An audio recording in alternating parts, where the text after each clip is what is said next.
بے وضو ہونے کی حالت میں دستانے پہن کر قرآن پاک کو چھونا یہ جائز ہے یا نہیں؟ تو اس کے حوالے سے یاد رکھیں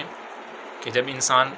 بے وضو ہو، اس کا وضو نہ ہو، تو اس صورت میں دستانے لگا کر قرآن پاک کو چھونا یہ حرام ہے، جیسے کہ بغیر وضو ہونے کی حالت میں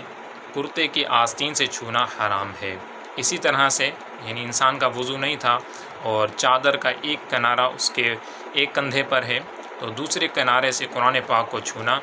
حرام ہے۔ بالکل اسی طرح ان تینوں صورتوں کے اندر چونکہ یہ دستانہ اور کرتے کی جو آستین اور چادر کا ایک کنارہ یہ انسان کے تابع شمار ہوتا ہے، تو اس وجہ سے بے وضو ہونے کی حالت میں ان تینوں چیزوں سے یعنی قرآن پاک کو چھونا یہ بالکل ناجائز ہے۔ دوسرا سوال ہے کہ جو زکوٰۃ کی رقم ہے کسی غریب شخص کے وکیل کو بطور فیس دے سکتے ہیں یا نہیں؟ تو اس کا مسئلہ یہ ہے کہ زکوٰۃ کے اندر چونکہ مالک بنانا یہ شرط ہے،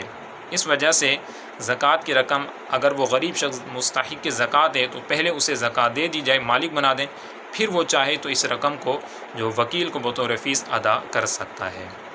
تیسرا سوال ہے کہ نماز کے باہر قرآن پاک کی تلاوت انسان نے خود کی یا کسی اور سے سنی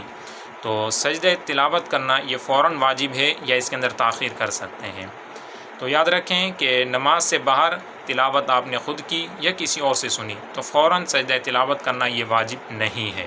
البتہ بہتر اور افضل یہی ہے کہ فوراً سجدہ تلاوت کر لے، لیکن اگر وضو ہے اور پھر بھی اس کے اندر تاخیر کرتا ہے تو صرف یہ تاخیر کرنا مکروہ تنزیہی اور خلاف اولیٰ ہے۔